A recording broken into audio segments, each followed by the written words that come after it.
Hey everybody, this is Terry Mitchell with the Voice on Fire interview series. And for those of you who may not have tuned in to watch any of my videos, either on YouTube or listening to the podcast, this is an interview series where I provide a platform to people that I think of as change makers, difference makers, life influencers. They're action takers. They're people that have a mission, they've got a story, they're doing something to have an impact either in their local area or maybe even across the globe. And those stories sometimes are really quite moving, and they can really have a real heartfelt story behind them. And today's guest, I have Jason Nelson with me, and his story is one that I think a lot of people are going to be able to relate to. Jason's all the way over in WA, and that for those who may not know what I'm talking about, that's Western Australia in Aussie speak. So I'd like to welcome you, Jason. Thank you for joining me. Thanks, Terry. It's a real pleasure to be here. Excellent, excellent. So for those of you who would probably like to know a little bit more about Jason's story, I'd like to have you open up, Jason, with a little bit about what it is you're actually doing. So the primary questions I'm going to go through with you are, what is it you do, why do you do it, and who do you do it for? So let's start somewhere in that framework. What is it you do? By and large, I suppose that the overall umbrella I sit under is passionate mental health advocate, I suppose. Mm-hmm. That's the passion. I do a lot of public speaking in that space, sharing my journey, touching on different topics such as resilience and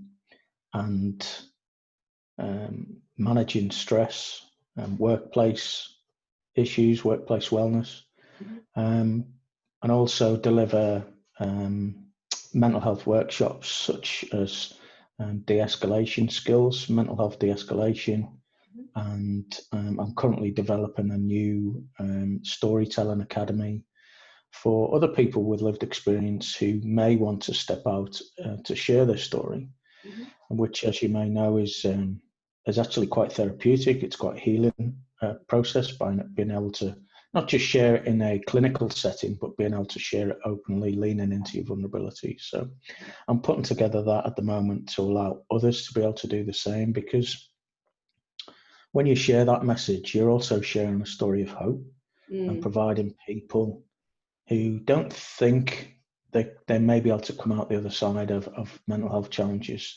The reality that 70%, 75% of all mental health challenges are fully recoverable.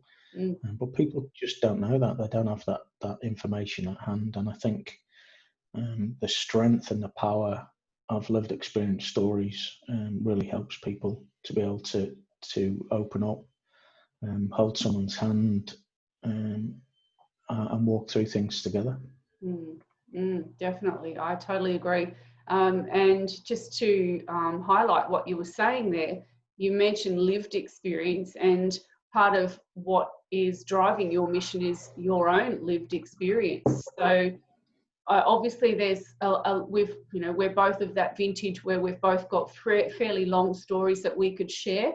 But what's been I suppose the primary part of your story that was, I guess, for want of a better word, at the pivot? What was that part of your life where it was obvious that something wasn't perhaps tracking the way it could have?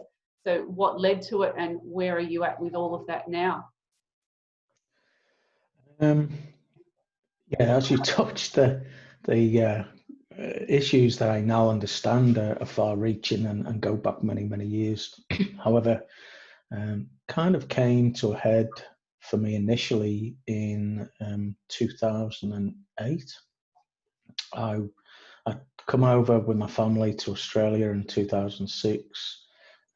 Former UK police officer, and WA police were recruiting internationally experienced police officers because of the mining boom. A lot of police officers left the service over here and were going into mining resources, so they were desperately needing to get experienced people on the road. So I came over with the family, and I suppose, long story short, 2 years in, I'd managed to go from general duties back into my sort of experience skill set, which was undercover policing and covert policing. But on that unit, I was bullied for a period of about 6 months, just daily, by senior officers on that unit, and a lot of the pressures I put on myself then, being a father, new to the country, building a new house. Although we've been here 2 years, still settling family, my kids in, and also trying to probably settle myself in more, because policing here procedurally was very different in the UK, and I found it really frustrating. However, so as a result of the bullying, I became extremely depressed quite rapidly. I really felt a loss of identity, and previously to policing, being in the military, I've been working in this high risk, male-dominated, stigma-fueled culture for so long that I just didn't feel I was allowed to ask for help. I feared losing a career, feared losing any self-worth I'd left from my family. I needed to be the strong one, like the fulcrum or the keystone to the family. And if I fell apart, everyone would fall apart. And I kept it within. I kept it buried in for a long time. Increased alcohol to try and mask that, or bury the symptoms so I could sleep. Obviously, that just exacerbates the symptoms of depression. And then, as a result, I attempted to take my life several times, actually, over a period of a few weeks. During one of those attempts, my wife disturbed me, discovered what was going on, and that was the first time that kind of led me to open up to anyone, really. Long story short, that's when it started. So I was diagnosed with depression and anxiety then. So that was like 12 years ago. Came good, and then I had a hernia operation about 5 years ago now. 6 years maybe. 6 years. Had a routine hernia repair, and which went well while on the ward, about 3 hours after, I had a sleep-induced panic attack, which almost killed me, basically. I awoke with my heart racing at 170 beats plus, and my resting heart rate sits around 50. And they couldn't reduce it. I was short of breath. I honestly thought I was having a heart attack or something. And those symptoms continued for hours. They had a crash team called in. They were talking about, getting the paddles on me and zapping my heart to get it back into a normal rhythm. So I came good after that, and at that time was in a good place mentally. I was actually almost virtually off my medication, and sailing really well. But what that incident did, that traumatic incident itself, basically pushed over the bookshelf of all the traumatic incidents that I'd endured in my life back into the forefront of my mind. So that included childhood sexual abuse, the loss, grief of my grandmother, who was the first sudden death I experienced as a police officer. One of my best mates died the early hours of my wedding day. When we were just finished out celebrating the night before I got married, in a tragic accident, he fell to his death out of a hotel window. And then not so much my military career, but policing career all the incidents that had been to, horrific crime scenes, road traffic collisions, delivering death messages to people, all those type of things just came back and haunted me.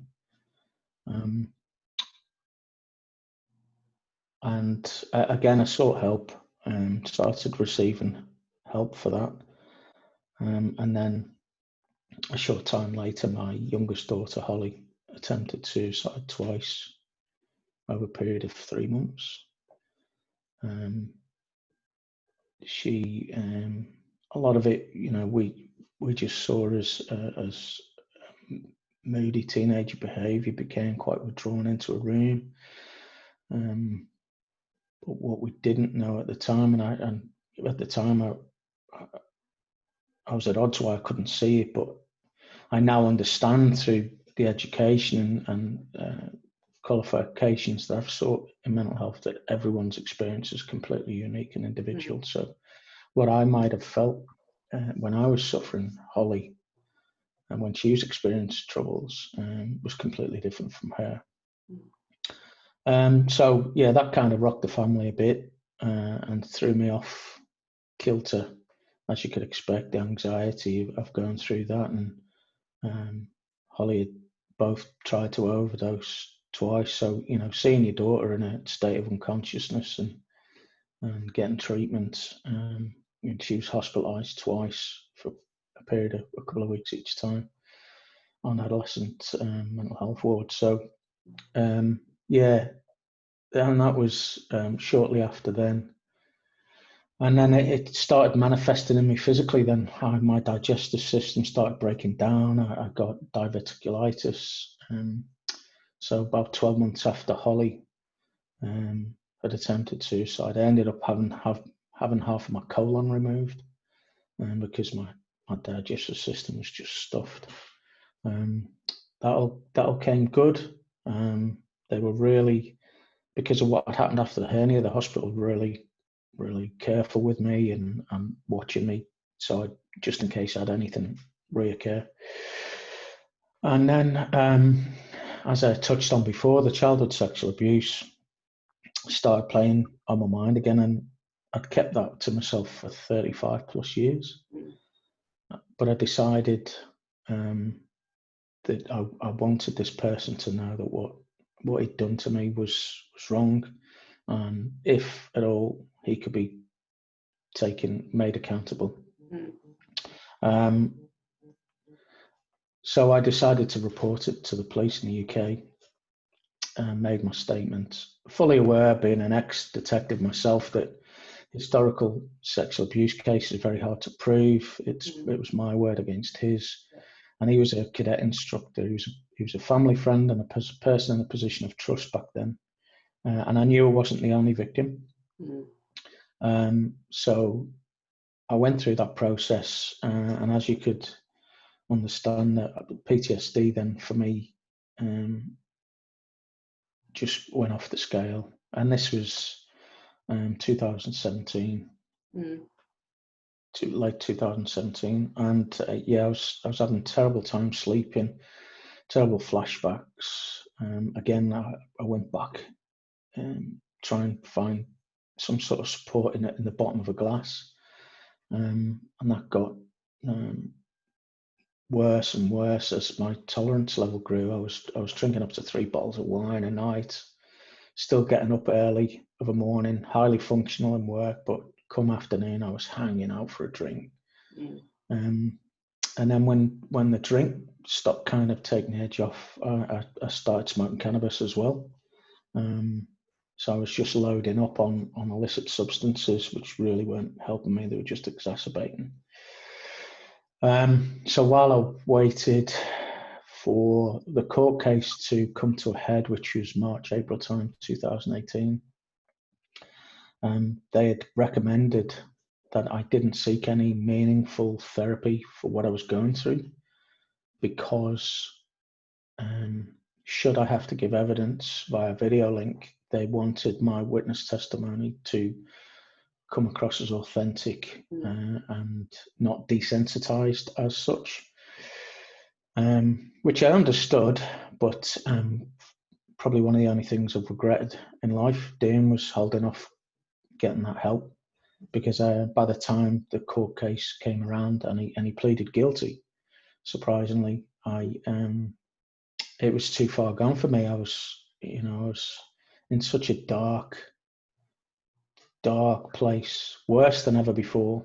The only way for me, I saw for me, was to take my own life. So September the 4th, 2018, I attempted to take my life again. Thankfully, I was picked up by police. They took me to hospital. I ended up being in a mental health ward for 2 weeks. And people say, oh, how was that for you? And I actually say it's probably one of the best 2 weeks I've ever had in my life, strangely enough, because I had the peace, I had the quiet, I had no distractions, and it was the first time I was able to work on me fully. And that's not saying that in a selfish way. Like, I obviously love my family, my kids and my wife, and that, but I think I truly needed that time to step away, to be really honest with myself. Even though I'd sought help before, I always held back a little bit. There was always a little bit that I don't know, I was scared, but I just didn't want to fully immerse myself into that recovery or treatment or therapy situation until this point. But at that point, that's when I chose to. And nearly 2 years on, I'm the best position I've been in psychologically, I think, in my life. There's nothing much that really phases me now, but that's been hard work. I still see my psychologist. I've got an appointment with her tomorrow. I still see her at least monthly. And people say, well, if you're in a good position, why do you see a psychologist? Well, now I've built in that resilience buffer.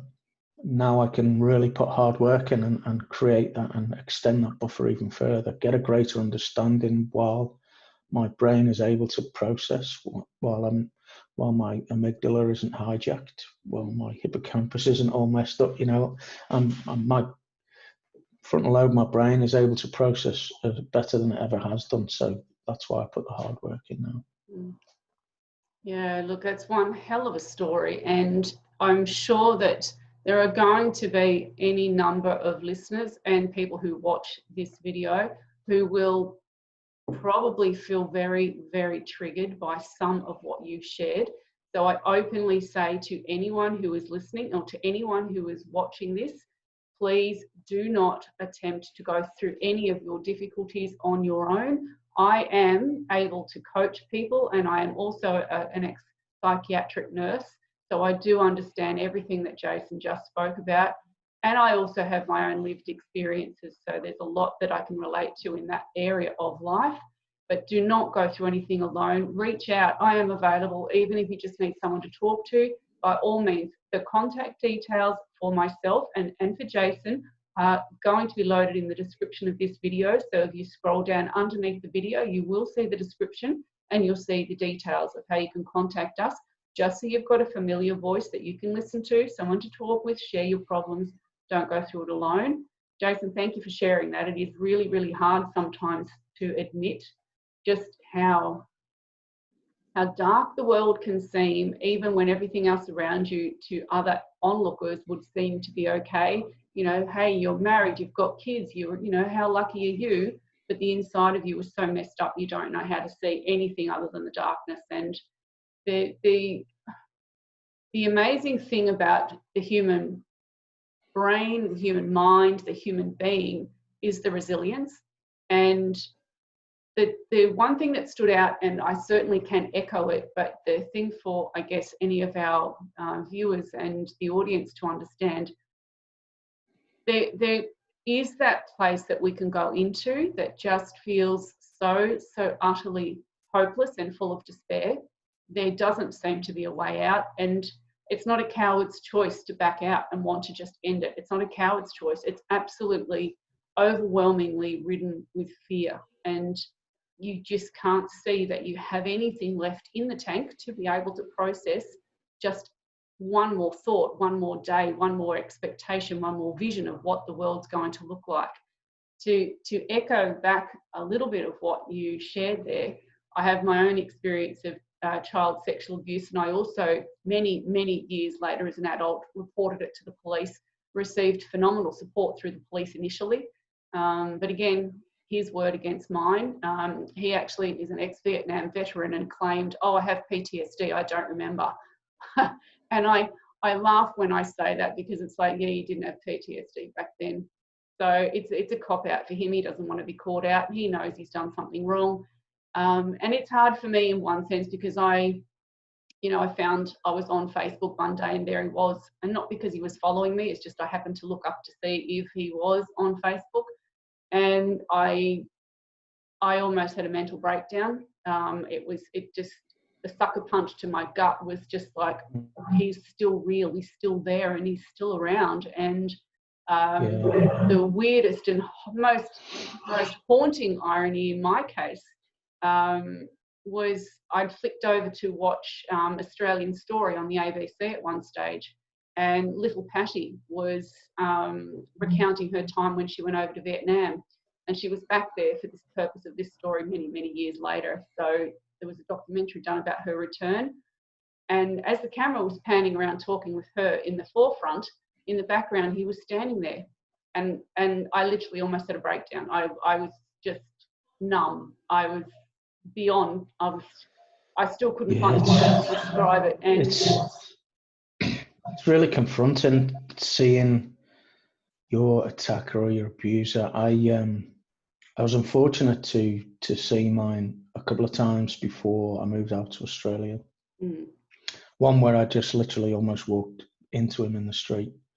And another occasion, and that was the first time I actually disclosed what happened to anyone, because I was with my wife at the time and the colour drained out of me, and I almost froze, and my natural fight or flight biological response is a fighter, but that's the only situation where I've felt that freeze. So it was that occasion, and then I saw him. He was actually on a church stall at my children's primary school summer fete when I saw him again. And this guy's a career pedophile, for want of a better word. He's been a pedophile all his life, in and out of prison. So yeah, and that, I was really angry that day and reported it to police, and he ended up having he was out on license at the time and had his license revoked as a result of that. But this is, still many years ago.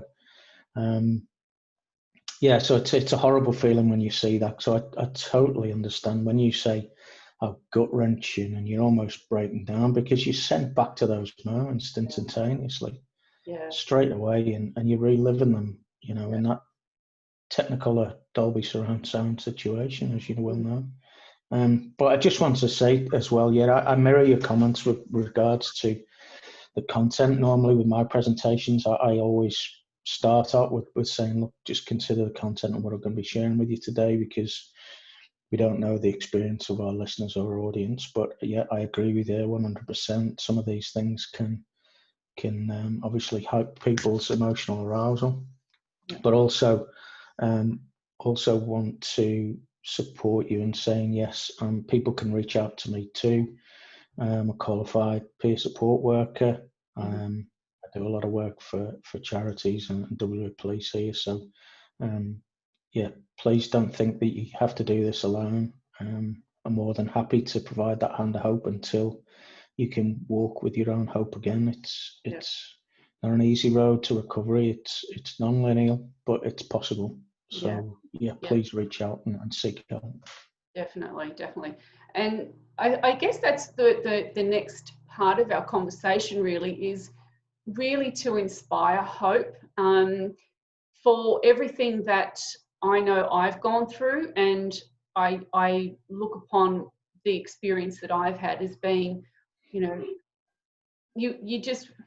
you look back and you think you would never let someone go through it. You would never let someone go through it. Yeah. But I don't regret it in a lot of ways. I've had some pretty horrific things happen, but I don't regret it. And the reason I say that is, once you are able to find the resources, and that's not just externally, it's internally, once you're able to discover that you have the courage, you are brave, you are remarkably resilient, and once you find that you are actually a powerful person, and it's getting that power balance, once you remove the power from the perpetrator and put the power back within yourself, you become so intensely powerful.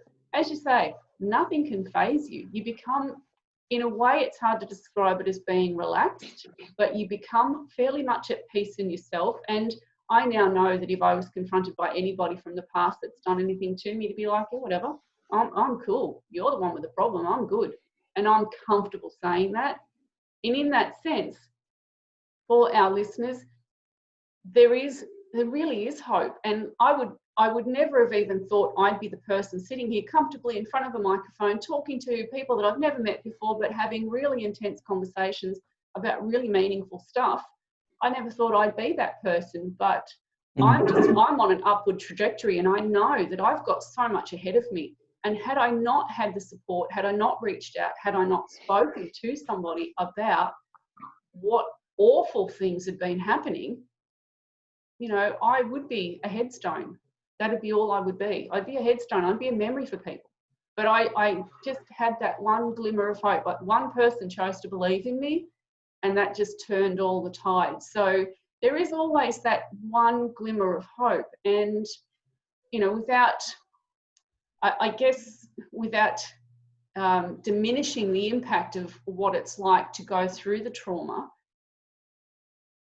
in itself, I think of it as almost like it is that growth fertilizer. Really, you can use it as a growth fertilizer. It can grow you. It can make you an infinitely better person. So just from that perspective, and we know that we're sort of pretty much on the same page there. Where are you up to in terms of what you're doing? Have you got future plans? And obviously COVID is really affecting us here, and this is, you know, sort of for, you know, this video will be around for, you know, in perpetuity. So people are going to look back and think, oh, that was during COVID times. And, you know, you, as a speaker, how are you finding, what is it you've now had to do to channel your energy there? Look, COVID is pretty much, other than the odd online speaking engagement, is pretty much stopped any work in that area for me. But that's fine, you know. I think there's, at the minute, for a lot of people, there's a lot more important things going on with regards to managing that pandemic for a lot of people and businesses. But I have been doing a lot more one-on-one work with people who've been reaching out. It's actually it's been a bit of a double-edged sword. One, it's given me time for a bit more introspection and reflection on myself, and be able to kind of revisit a lot of my creative outlets, such as painting and poetry and things. And at the same time, during the COVID, I found out that my daughter's expecting, so I'm going to be a grandfather at the end of the year. That's right. Which is Holly, as it happens, who was really struggling, and when she was 15, 16, 17 with borderline personality disorder and all, but she's blossomed into this wonderful young woman who's now expecting her granddaughter. So yeah, I see it as a blessing in many other ways, and it's also given me the opportunity to develop this storytelling academy that I'm going to be bringing online towards the end of the year. So to give others the opportunity to share their story. But I agree with what you were saying before, Terry. I see what I've been through, and I've just scraped the surface. What I talked to you about earlier, about other physical injuries and things that I've had to get through, physical trauma as well from accidents and injuries. But I see it as a gift. You know, what I've been through is a real gift. And it was going through what we did with Holly at such a young age. That was the turning point for me. That's when I found my voice. I thought, I cannot let not just adults, but adolescents, youth go through what we've been through, or families go through what we've been through. And I thought, if I find my voice and at least help one person, just one person, then, you know, I've done a good job. But that's where my passion lies, you know, helping other people and step out of that comfort zone of being numb, you know, and actually getting comfortable in the uncomfortable, to be able to lean in to the vulnerability, because that's where the courage is. You know, once you own your own story, and rather than the story owning you, then you've got the ability to write the next chapters and write the ending. And this process for people, it's obviously different for everyone, but even with the one-on-one coaching and mentor, and I use different strategies and tools depending on that person's life traps, I suppose, or limiting beliefs, and we'll work on those individually for that person to be able to set growth strategies, to be able to set realistic goals, and take a step towards all the beauty in life, rather than sitting in the grey and black, and being able to open up that palette of colour again in their life. Yeah, it's beautiful words, palette of colour, absolutely. And it's something I think we probably are saying fairly easily in words now, but we both know that, you know, we're both probably in our 50s thereabouts, and so when you're in that vintage, life does become a lot easier within, after, you know, not that it becomes easier, but processing yourself and self-reflection becomes a bit easier, just simply because I just think you reach that point in yourself where there is a lifting of some of the burdens of life. In that, mentally, you become less inclined to worry what other people are thinking. But you also, if it's anything like my story, it's that sense where you find that when you stop worrying about other people and accept yourself, and, as you say, own your story, that journey, we say that so easily, but it's that journey that gets us to that point. So it's easier when you're older, only because, and it's not to say it's easy, it's just easier. I guess what I'm trying to say with this, and I wonder if it's something that you could echo, maybe in the 20s and the 30s, you just don't have the developed sense of self-awareness, and things that are traumatic seem infinitely more traumatic, because a lot of what we go through is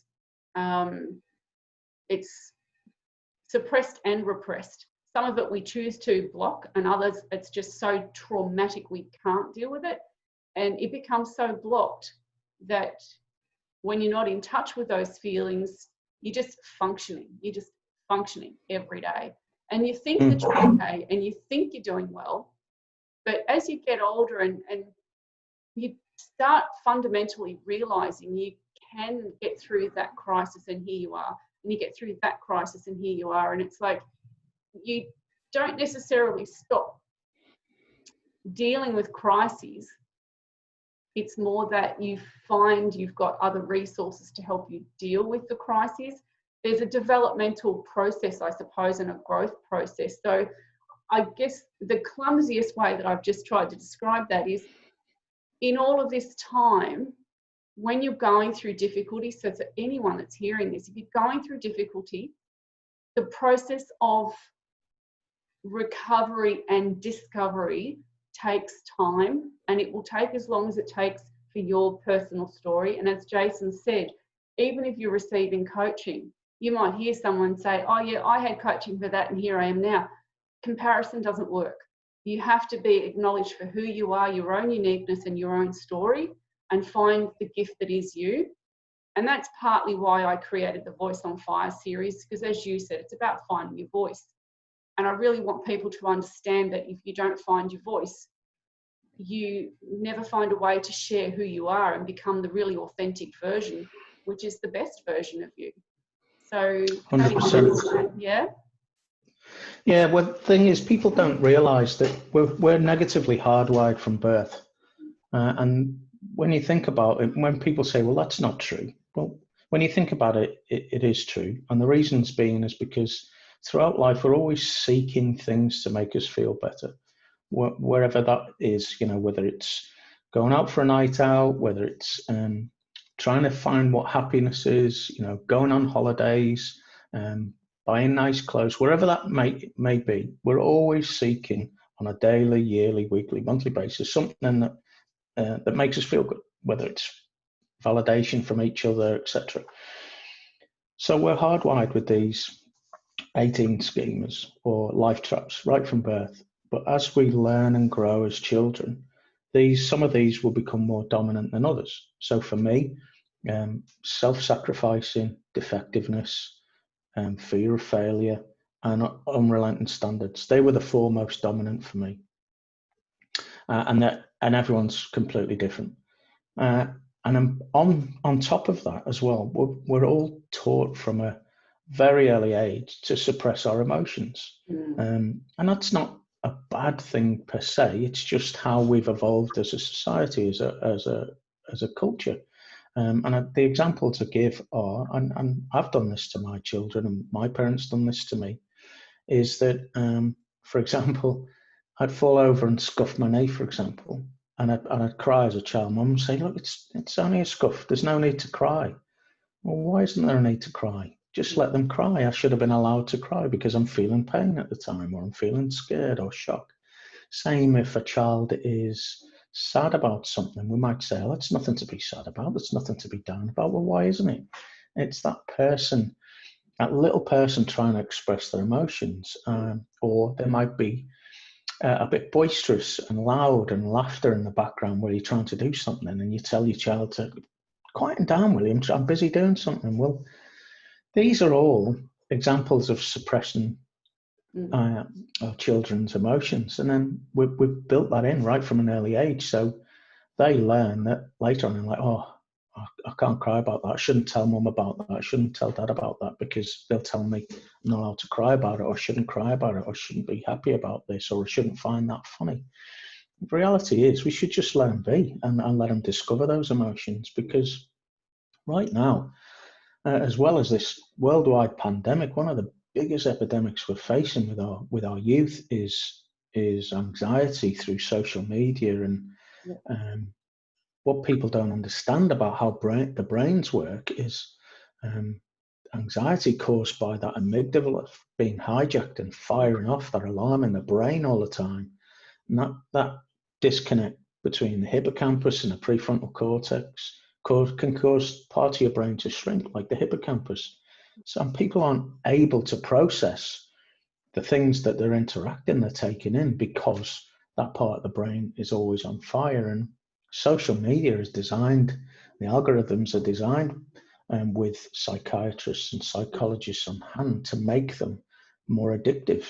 I certainly found with my children growing up that almost addiction to want to be connected 24/7. As I grew up, and as you say, Terry, we're a certain vintage where I went to school. I might have a couple of mates around the street where I used to live, but there was no mobile phones back then. And the landline was so expensive that my mum used to have an egg timer next to it. It'd be like, well, that 50 pence for that call's coming out of your pocket money or whatever, and very rarely used the phone because my folks would say, well, you'll see your mates tomorrow anyway, you can speak to them. Yeah. So we had that break. We came home, we might have played out in the street, might have done something, but we had that solid communication break from people other than family. And more often than not back then, as a family, you used to sit around a dinner table, discuss what had gone on in your day, your working day, your school day, and that social interaction within your own little tribe would continue. And a lot of that's broken now in society. Yeah. And I think that's why a lot of people have grown not to know how to talk, not to feel able to speak openly about things. And as you said, with my coaching, as you do, I look at that person individually, I find out what I make all of my coaching or mentoring person-centered to them. I find out what their strengths and interests are. I find out who their social networks are, what their culture is, how their spirituality is. And I'm not necessarily talking religion, I'm just talking about what their beliefs and values are. And we work around those, because they're the things that we forget first. When we're starting to feel depressed or starting to face mental health challenges, or as I like to call them, mental fitness challenges, they're the things that drop off first. The motivation to do exercise, the motivation to read a book, motivation to do some drawing, or just even go for a walk, or contact friends, friends that you normally socialise with. I don't feel like socialising. So these are the little things that drop off first, but can have a massive effect on us as a risk factor. Yeah, for sure. And I know that when people reach out to be coached, just reaching out is a fundamentally huge thing. Just acknowledging that. And one of the things that I say, and depending again who the client is, but just the other day I actually said to my client, I just want you to know I do hear you, I acknowledge you, and I want you to know that I am listening and that what you're saying matters. And it's really important. It's one of the things that the word that I've used quite a bit in my understanding of how to express what people need to hear is the word normalize. Because one of the things that can happen when we're feeling like we're not okay, and we know that we don't feel okay, but we're also comparing ourselves to what's going on out there, and we think that we're not okay because we're not like that, we're not like that. And we're not like that person over there, and we don't do those things over there, so we mustn't be okay. A lot of the time, and I remember just during the time that I was in my counselling sessions back in my 20s, I remember distinctly saying to one of the counsellors, I just want to feel normal. I want to normalise what I'm feeling. I want to feel like I'm normal. And one of the whole things that goes on with that is that not only is the brain, once it starts firing off and things are not working very well in the brain, the challenge that we have with that is that we're also trying to fit in. We want to fit in. So humans are generally, fairly typically, we are social creatures. But there's obviously differences in how that socialising takes place. Like I'm the classic introvert. I like time on my own. And when I'm around people, fantastic. But I find that it's, as much as it's fantastic, I need to go home and charge my batteries. Being around people and too much noise and too much distraction, I find actually almost mentally hurts. So I find I really value, and that's why COVID probably hasn't been too distressing for me in one sense. It's time for me to recharge, which I value. But from a social point of view, as you say, we can drop back and we can drop away from people. And the thing that I had experienced that I never wanted to put words to, and I never wanted to admit to, and it took me even till recent times and opening up and sharing my story, that I suffered from crippling, and I mean crippling, social anxiety, to the point where if it meant going out and being around people, I had massive fear overload. So it would be things like, and I share the story in one of the books that I've written and just in some of the conversations that I have. I lived in a particular house in a particular country city, and the bus stop was directly out front of the front gate. And I knew, as part of the counselling sessions that I was through, that the counsellor was trying to get me to find the courage just to get on the bus. And I couldn't get on the bus. I was terrified. The fear itself, the overwhelming fear, and this I can look back and think, oh, it was so ridiculous to be fit, but in the moment it's not ridiculous at all. I was terrified of making a fool of myself, because that then brought into all the reasons that I'd been rejected throughout my childhood and all the things that had gone wrong and the reasons why I was never good enough, all that stuff. So even though the moment of getting on the bus was really just an outward expression of every fear that was going on inside of me, and I'd be standing on the footpath near the actual bus stop sign, but I wouldn't be standing at the sign. I had to put a little bit of distance there, and I was kind of giving myself that potential out, that if I saw the bus, I could at least just go back inside the gate and hide. And I remember seeing the bus coming, and this one day I decided, this is the day I'm going to do it. And at that point, I felt my heart was just pounding in my chest. My fingers went cold and clammy. I'm sure all the blood drained out of my face, and I couldn't breathe. I was all just hyperventilating, and my knees went to jelly. And I'm standing there seeing this bus.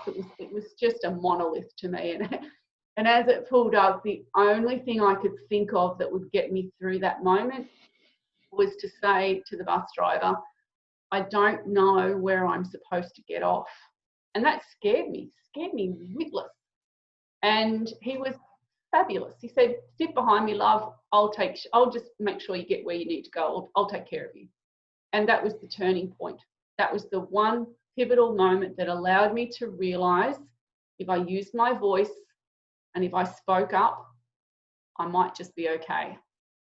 And you know, that one story for me was kind of like the many different stories that took place, that over time, if I stood up and actually spoke, I'd be okay. And even if something went wrong, I still knew I'd survived that moment. So those moments where we need to evaluate, are we actually okay? And, you know, are we normal? It's surprising when you see what we think of as people over there that are actually normal are probably going through exactly that same turmoil, just that it presents in a different way. And maybe they're just not verbalizing it and sharing it and saying it. And they're putting on the, you know, the tough outer armory to make it look like they're perfectly okay, because they don't want to be seen like they're a fool either. So it's all so true. So true. How many of us, and especially men, I find, that put on that mask, you know, and put on a brave face and try and put the smiley mask up on. Really, when you take the time to ask a person if they're okay, and they say, yeah, I'm fine, but really take the time to look into a person's eyes. Don't just find out if someone's okay. Actually, you know, don't just ask, find out, I should say. Don't just ask if they're okay, find out if people are okay, because, yeah, they just might be needing that bus driver, as you said, just to give you that, it's okay to speak, it's okay to open up. And I love the way, and I do the same with my clients with coaching, is that you give them permission to speak, you give them that safe place to speak. So and this is very true with the de-escalation workshops that I teach, is that the use of strengths-based language, the use of names, interaction with clients, the right tone of voice, body language, all of these little factors speak volumes to a person that might be on the edge of opening up or not, and telling them that you can see their pain. I can see you're in pain. What's happened for you today? I'm here to listen, and listen, actively listen. People, as you know, a lot of people just listen to hear or listen to respond. They don't listen to actually understand. But empathetic listening is such a powerful tool for someone to take that step forward into recovery and ask for help. Because once we're authentic in our listening, we're then authentic in our support, and that person who's receiving that then realizes that it's okay. I feel okay now. Someone's actually listening to what I've got to say, and listen without judgment, whether you think it's right or wrong, whether you've got the facts behind you to say, no, actually you're incorrect. We can't step in and say that, because that person's feeling something that you can't feel. That person's thinking that you can't think, because they've got that disconnect in their brain at the time. They're emotionally aroused. They need to bring that cortisol level down. Let the brain start reconnecting, reprocessing logical thoughts and feelings. And that's what we do to help them. Yeah, absolutely. I think it's really valuable that we get to have these sorts of conversations, and it's really important to help people to understand that that there really are people in this world that are capable of helping you. And I feel gifted that I'm able to help.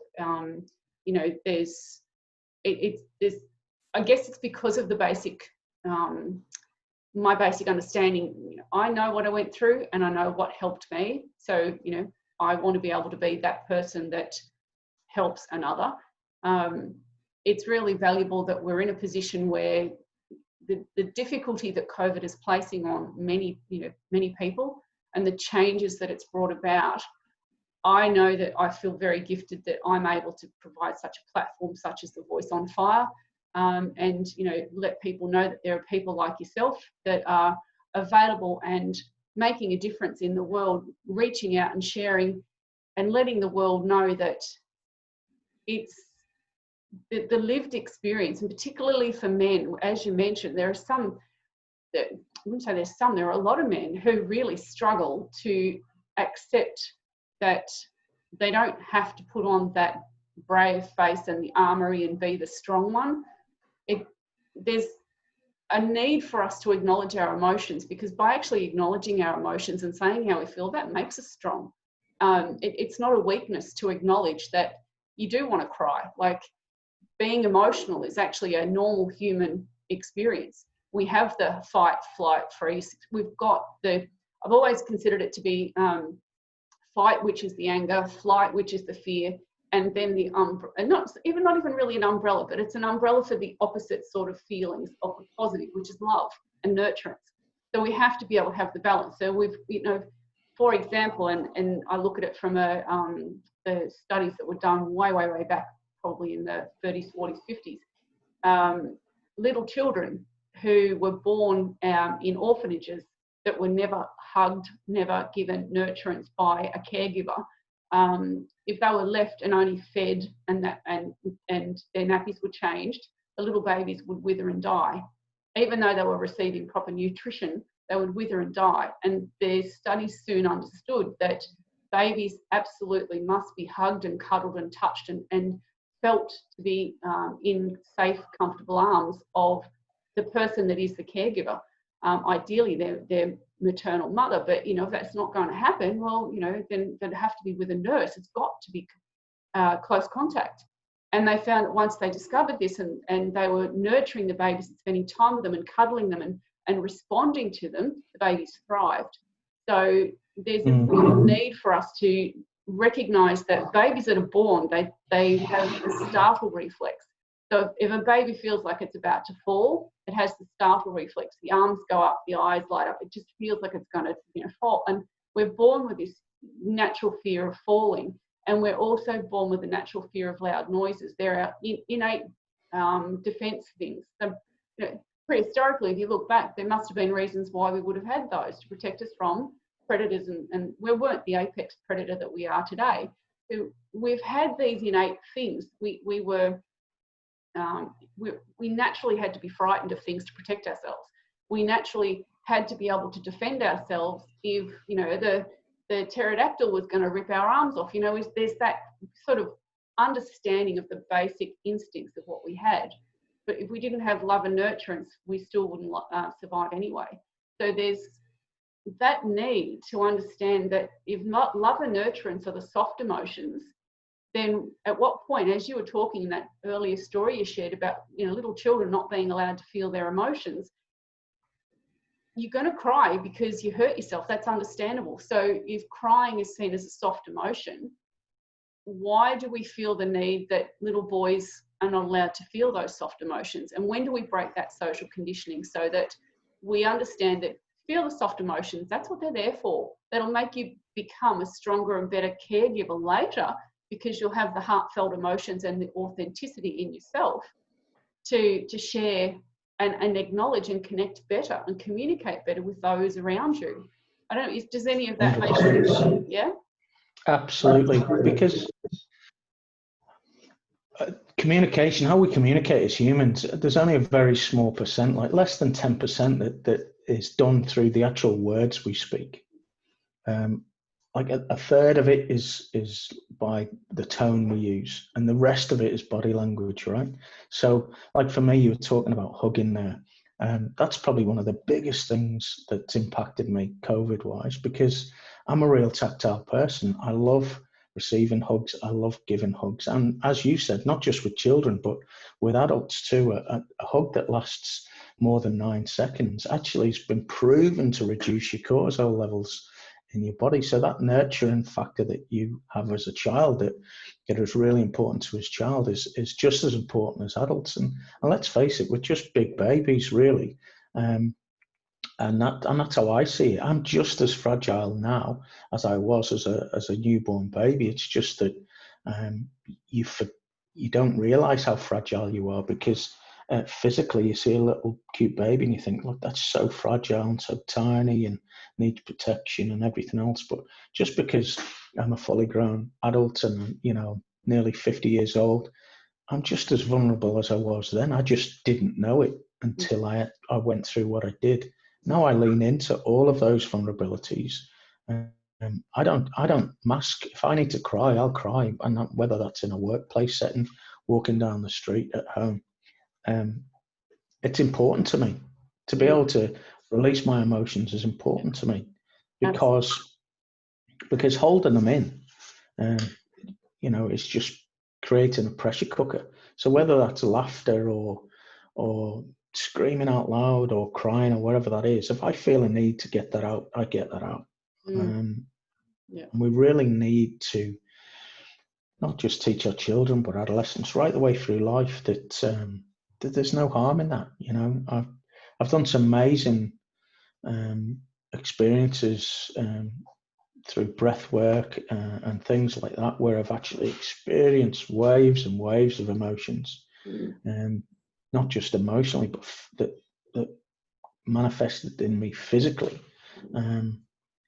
And that's just because I'd suppressed so much stress or trauma inside. And that's why I continue to try and experience those things, even though I'm in a position of positive psychology and I've been through treatment and therapy.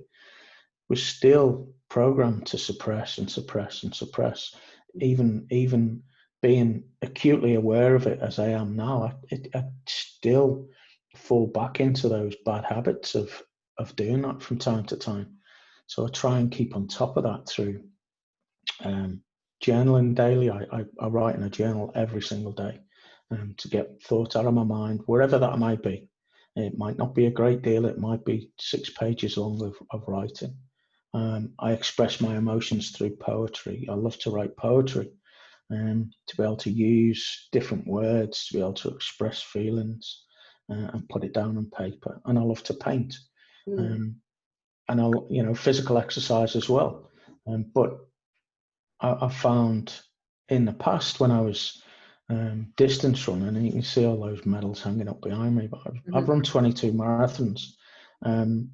But I thought I loved distance running.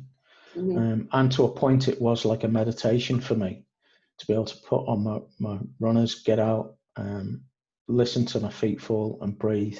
And it was a point of meditation. But then what I didn't realize is that it became fed by my unrelenting standards and pushing myself to a point that it became self-sabotaging. It became a way of punishing myself by going further and faster, or even, you know, ridiculous things like I ran the Perth Marathon with a back injury that doctors and physios had told me I shouldn't, but I did it anyway because I felt I had to. And since retiring from running after being hospitalized 2 years ago, I look at people now running, I think, what are you doing that for? You know, I actually shudders down my back when I think, well, about lacing my runners up and going out for 30Ks or 40Ks as I used to. Because I found something else now. I found mindfulness in less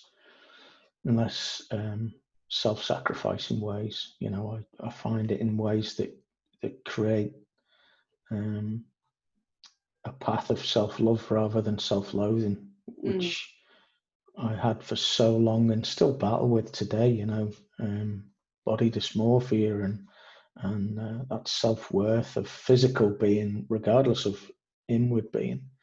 And these are the sort of things and lessons that and experiences I love to pass on to other people, especially men, because they don't talk about those soft side and soft emotions as much as women do.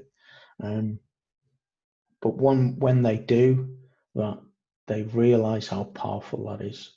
Mm. Absolutely. And when you can understand the power in vulnerability and the power in those softer emotions, it actually makes you stronger as a man. It makes you more of a man in my eyes.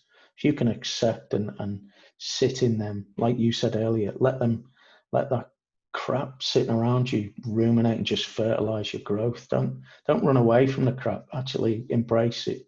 Get comfortable in it. And let it feed your growth. Be your own gardener, so to speak, rather than let someone else try and garden for you. Mm. It's a wonderful experience. Once you can feel that experience, and that's what I just feel smiling and warmth now when I'm talking about it, because because I know I've experienced that and embraced that softer side to me, then I know that I'm a better person, I'm a better husband, I'm a better father, and I know I'm going to be a great grandfather to my granddaughter when she arrives, because I now understand those softer emotions. Yeah, and I think that's just so important. And once we are willing to face the vulnerability and willing to understand that even if we break, and people fear that they're going to break, and if they have a breakdown they'll never recover, and they're going to lose everything, and the fear of that can be so overwhelming. The breaking is actually what makes you, and the breaking, once you realize you can break, provided you're supported and you've got enough resources in terms of a person to reach out to, or ways to understand the energies that are involved in what breaking really feels like, it's the rebuilding that just becomes infinitely powerful. And I actually now welcome falling apart. I just think I can actually, there's almost like a little part of me that can sit above it all going, it's all good. If you break, you'll just rebuild. And I did it. I too. I can cry sometimes, and then following crying, I can be laughing straight afterwards, because I've gone. That made me feel good, Absolutely. And it doesn't necessarily have to be a full-blown traumatic cry. It could be something simple that can touch me. For example, I went with my daughter yesterday to one of her scans, and I was crying but smiling at the same time, because I'm watching this beautiful 3D scan on a huge screen, looking at the face and the hands of my granddaughter, but years gone by, I would have just sat there smiling. I wouldn't have been crying. I would have been smiling, but I would have been suppressing the other half of that soft emotion, which was the tears of joy, And it's, you just got to embrace those tears. There's no point shying away from them. You just causing more pain by keeping them inside. Yeah. And they're meant to, if we weren't meant to cry, we wouldn't have tear ducts. We're meant to cry. It's part of our physical well-being as a mammal. Reaching that rest and digest situation again. If you notice, horses, they go through a lot of. I've done some equine facilitated learning, and horses go through rest and digest by shaking and making audible sounds, and the body shudders. Dogs do it similarly. They shudder once they've been through a stressful situation. Their body shudders, but that's them releasing emotion to be able to their body to go back into rest and digest. But as humans, we used to do that back in the old caveman days, so to speak. We'd go through those same sort of emotions. And why we have those fight and flight situations. But as we've evolved over many, many thousands of years, we've forgotten how to recalibrate and go to that rest and digest. Because we're in such a busy world, we've forgotten how to do that. And that's where practicing mindfulness or doing breath work or meditation is really important. There's a lot of people, and especially in the corporate world, those those words, mindfulness, meditation, and wellness, have become these tick and flick words that are thrown about without truly understanding their meaning and why we have to practice those things, or why we should practice those things, because it's important not just for our mental well-being, but that connection with physical manifestation. I talk about my digestive system breaking down. That's because I wasn't allowing my body to go to rest and digest. I was in too much emotionally aroused space for so long, for months and months and months. My body started breaking down. The mind-gut connection had gone. That's when we talk about all of those things. When people actually take the time to sit down and learn and understand, they go, "Oh, it makes complete sense now." We don't have to become yogas and or yogis and Buddhist monks and things. Wellness or mindfulness can be. I go through an exercise with my clients about practicing mindfulness while making a cup of tea or coffee, by on your mind, just commentating through each stage, talking to yourself. I'm now going to the cupboard to get the cup. I'm placing the cup down on the side. I'm filling the kettle with water. That's mindfulness, because you're just being present in that moment in time. So we don't have to be, meditating monks. Mindfulness can be a daily practice done really simply for a brief amount of time. And then once you get the benefit from it, then it extends. You end up doing more and more of it because you know the benefit you're getting from it. 100%. Yeah, I echo that. I do something very, very similar. And the other thing that I really like what we've spoken about there is the breath work. I do a lot of that with people, and one of the key things I do almost with every client I've spoken to, whether it's been someone I've done a free session with just to see if they need some help, or if it's one of my ongoing clients, is breath work. And it's that simplicity of understanding, are you actually holding your breath, or are you shallow breathing? And people quite often, they have a bit of a fear intake sort of thing, and it's like the fear intake, and then they hold it and they forget. And then when they're releasing it, it's kind of almost like that really shallow breathing, and they don't realize that they're only breathing in their lungs. And I do a lot of belly work, and I use things like brain hacks and things like that to try and rewire the way someone's thinking about something, and doing it in a way that they don't realize that they're rewiring their brain at the time they're doing it.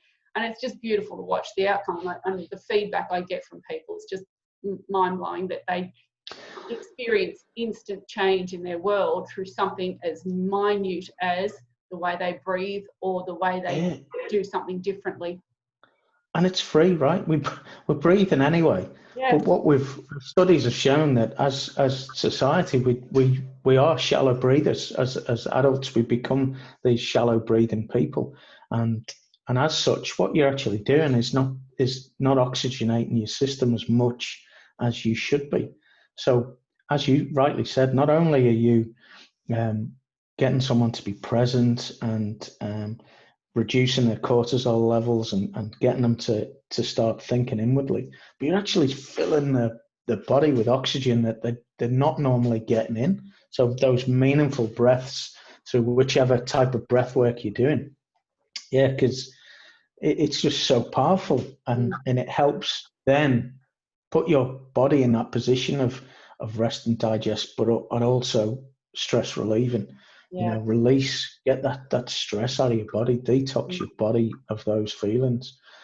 Breath work's so powerful, but it's free, and people don't understand it. It's just, and it can, you could do a 10-minute breath work session every morning, and I do a 15-minute breath work session every morning. But some days, if I've got time or I feel like I want to, I might do a 30-minute or a 45-minute session to get really deeper into those stress relieving situations and rest and digest.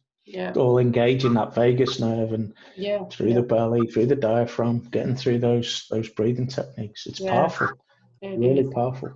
It's insane that, as you say, it's something that we do. If we don't breathe, we die. I mean, it's as simple as that. They say that you can go 3 weeks without food, 3 days without water, and 3 minutes without air. And you know, if we want to survive, we have to breathe. And, you know, we're gonna breathe anyway. And I often quote with some of my clients that some babies, and as they become toddlers and little children, develop, because of the behaviours going on in their environment around them, they develop the breath holding technique. They don't, it's obviously not what they're consciously thinking, but, you know, something stops them from breathing. It could be a fear thing, and they suddenly realise that if they're not breathing, they get lots of attention. So that, you know, the caregiver is suddenly there giving them attention. And just that breath hold, it becomes something that they do, and they actually actively do it, and they'll breath hold to the point where the brain switches off the ability to actually re-engage the breathing capacity. I can't explain it, you know, it's a fairly long-winded process, but pretty much the brain switches off, and the ability to then breathe just switches off, and it can re-engage, but you'll see the little babies will turn blue. The, you know, little kids will just fall on the floor and they'll turn blue, and they've held their breath for so long that their brain can't re-engage properly that automatic system of breathing. And, you know, it's life-threatening. And there's only a very small percent, the average probably about 1% of people around the world who actually have it as a condition where they become adults and they still do it. And it's such an ingrained, and it's frightening to think that people will hold their breath for that long. But, you know, it's on the flip side, it's fantastic and amazing to watch the brain hacks of those people that train their body to go without air for, you know, 17 minutes, 18 minutes at a time, as part of a brain technique. But again, that's something that you practice over an incredibly long and very, very specific period of time with lots of training. You don't do it lightly. I advocate for everyone to breathe properly. I take everyone through a deep breath exercise if I'm taking them through, and it's the most liberating feeling. And when you understand what air and oxygen and breathing is doing to help heal your body and heal your mind, once you get into the habit of it, you don't want to stop it. It's actually such a beautiful feeling to be able to breathe, because it's instantly relaxing. And as I've said to one of my clients, is you can't deep breathe and be anxious at the same time. Once you deep breathe, 100%. The world is just a calmer place, and you can choose to deep breathe, but you've got to be taught. And I find I've done lots of different breathing, from the square breathing to the circular breathing, and, you know, I have to say, I'm about to giggle when I say I haven't mastered the old the amazing capacity of people who play the didgeridoo. That circular breathing. Would love to know how they do that, but again, that's sort of digressing into another topic. I've played the didgeridoo for 20-something years. Fantastic. Yeah, and it takes a lot of practice, and when we don't pick it up for a while, it takes a little bit of getting into. But yeah, that is a powerful meditation right there. If I get into a zone on the didge, I could be playing for 20-30 minutes and not even know. I could just get lost. Yeah. And people I'd be playing for or with me when I'm playing, they're like, how do you keep going for that long? What, you know? And I'm like, how long was it going? You know, I'd be like, it's just a couple of minutes. And they were like, you're going there for like 30 minutes. And I was like, oh, okay. Yeah. You know, it's very powerful. It's beautiful, beautiful instrument. Yeah, absolutely. And just, it reminds me just that whole necessity of, once you learn how to do something that relates to your breathing, once you master that and you understand the impact you're having on your body, then it's one thing, you just realize that you're actually doing something to help heal your body. I mean, it's just the healing process. So I think that, you know, we've covered a lot of different topics here. There's so many things that we obviously are very familiar in our own ways with the power of healing and breathing and all of that kind of thing. Now, you've mentioned in our conversation today that you've got a program that you're developing, which you're expecting will probably release around the end of the year. Is there anything, like any books in the process, you know, that you've got happening? What's sort of on the agenda going forward for Jason Nelson? A few things, Terry, to be honest. Yeah, the Speaking Academy, which is going to be called Jnana, which is Hindi for knowledge through wisdom. So it's that meditation through knowledge to gain wisdom. So learning from our experience to then become more wise. Mm-hmm. So that's going to be called Jnana Alchemy Academy. Mm-hmm. So it's about just leaning into our experiences and then being able to verbalize them. So coaching people to be able to tell their story. I'm trying to reach out to a few publishers at the moment with regards to my poetry, and try and get some of those published. And since I was first ever diagnosed with depression 12 years ago, I've actually been writing my autobiography, but as I keep going, more chapters appear. So I have long service leave next year. So my plan is to knuckle down and get that finished next year, to hopefully get that out. And that's, again, you know, I'm not doing it to make money. I just want to be able to share my story, to be able to hopefully, so it resonates with people, so they can reach out. And throughout the chapters, there's going to be some sort of tips and tactics there to help people to be able to look inwardly, I suppose, see what their own strengths and interests are, and seek whatever help they need to seek.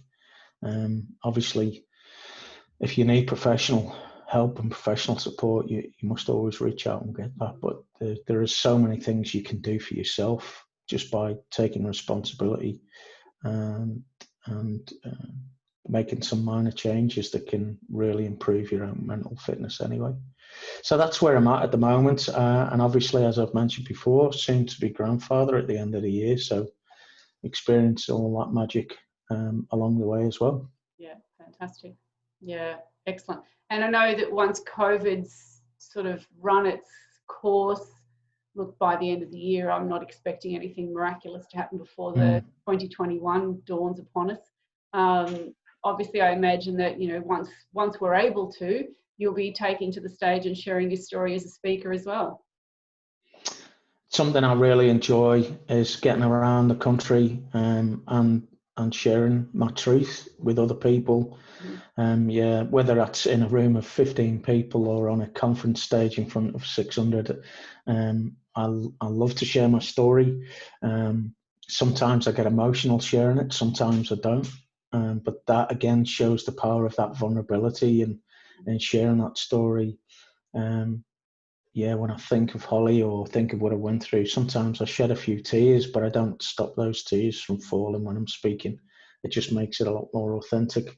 But yeah, I'm missing that. I'm missing getting about. I'm missing doing my workshops and speaking to people. But as I said before, it gives me time to hone in on my own skills, make those improvements that you don't always get the time to do when you are busy, and to improve, or, you know, sit within and really, you know, do a bit of rebranding and refocusing on what I want to do. And COVID's definitely opened my eyes to that a bit more. You know, that social isolation, which a lot of people are really living with at the moment. And, you know, and those fears around certain communities that are really experiencing that community contact and spreading of the virus must be heartbreaking. It's really terrible for people's anxiety. But rather than just getting through the physical virus side of stuff, there's going to be a lot of fallout afterwards, I think, where a lot of people are going to be impacted for a longer period of time, mentally rather than physically. Yeah, for sure.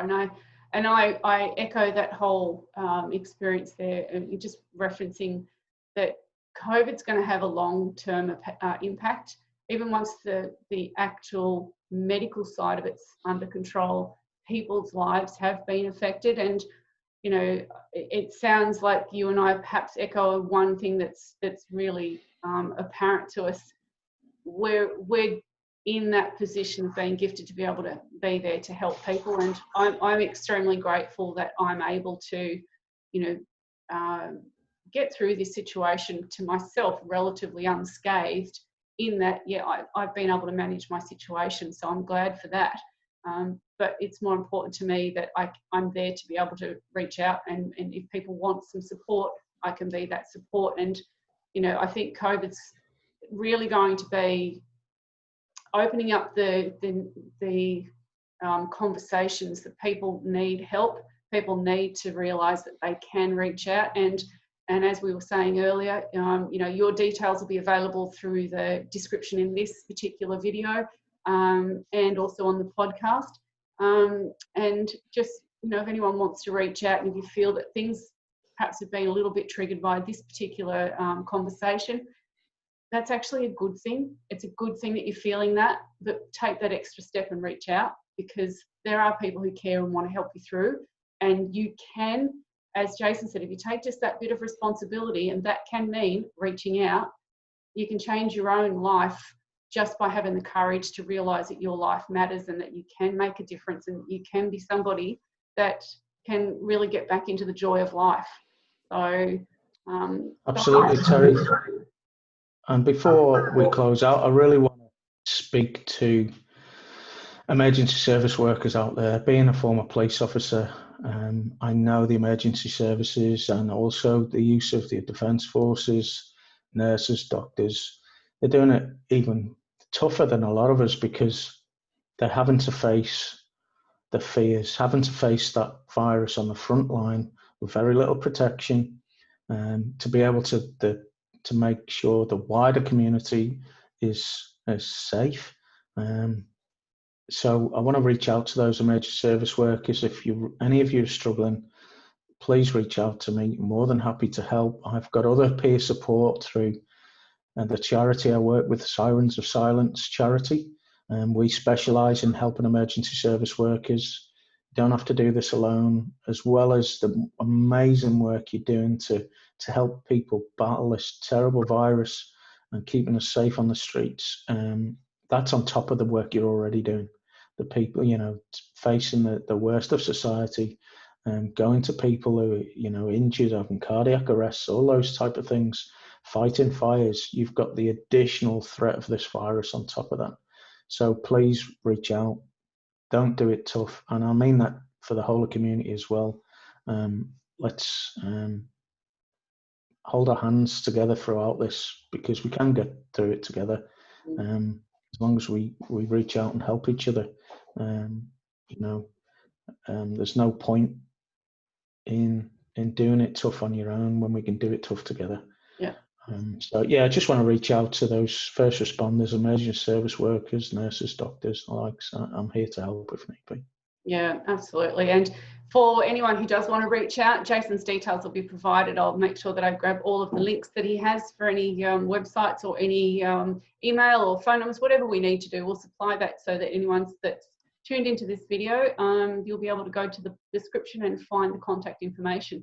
So Jason, thank you so much. It's been a really, really intriguing and fascinating conversation. I think we've covered so much information that we've helped, I think, just anybody that does watch or listen, we've helped to not only inspire, but also just to remind them that, you know, together we can get through things. I think you've been a real inspiration with your story. And I just want to say thank you so much for giving me your time today. And I look forward to sharing this video with my audience. I'm so grateful for you, Terry. It's been a real pleasure today. My absolute honour to be able to be part of this and share my story and help you reach out to your audience and yeah, the wider community. Hopefully, with these type of messages we can send out, we can make people realise that mental fitness is just a challenge. It's just another challenge. It's something that can be faced and beaten. So yeah, thank you. So grateful for you, Terry. Thank you. My pleasure. Thank you so much. All right.